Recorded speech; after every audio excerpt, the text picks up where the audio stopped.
মিয়ানমারের অভ্যন্তরীণ সশস্ত্র গ্রুপের সংঘর্ষে রোববার ভোরে বাংলাদেশ সীমান্তে গুলিবিদ্ধ হয় টেকনাফের শিশু হুজাইফা সুলতানা আফনান। সংকটাপন্ন অবস্থায় তাকে নেওয়া হয় চট্টগ্রাম মেডিকেল কলেজ হাসপাতালে। এরপর প্রায় দুদিন ধরে আইসিইউতে 9 বছরের শিশুটি।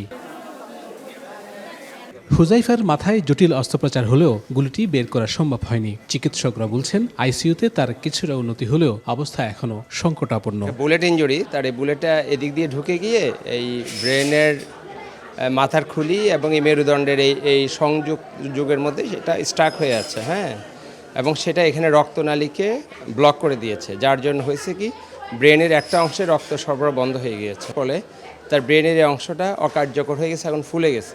সেই জন্য এই অংশের ব্রেনের হাড়টা সরাই নেওয়া হয়েছে, ডিকম্প্রেসিভ ক্র্যানিওটমি বলা হয়। তার তখন জ্ঞানের মাত্রা ছিল 3, এখন তার জ্ঞানের মাত্রার উন্নতি হয়ে 6-7 পর্যন্ত এসে পৌঁছাইছে। হুজাইফার চিকিৎসায় মেডিকেল বোর্ড গঠন হয়েছে, চলছে সার্বক্ষণিক মনিটরিং। তবে মাথার গুলি অপসারণ বা পরবর্তী উন্নত চিকিৎসার জন্য তাকে ঢাকায় পাঠানোর সিদ্ধান্ত নিয়েছেন চিকিৎসকরা।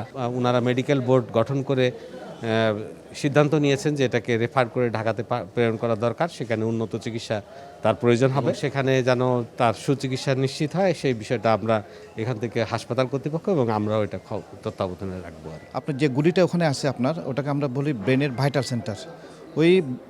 ওখানে যদি হাত দেওয়া হয় অত আলাদা কোনো একটা কিছু যদি হয়ে যায় ওই সেন্টারে, তাহলে পেশেন্ট ওটি টেবিলে মারা যাবে। তখন উন্নত চিকিৎসার জন্য আমরা ঢাকা নিউরোসায়েন্স যে ইনস্টিটিউট আছে আমরা ওখানে রেফার করতেছি। চিকিৎসকরা বলছেন লাইফ সাপোর্টে থাকা হুজাইফাকে স্থানান্তর করা কিছুটা ঝুঁকিপূর্ণ, তবে তার জীবন বাঁচাতে এর বিকল্প তাদের হাতে নেই। Shahnaz Riton, One News, Chittagong.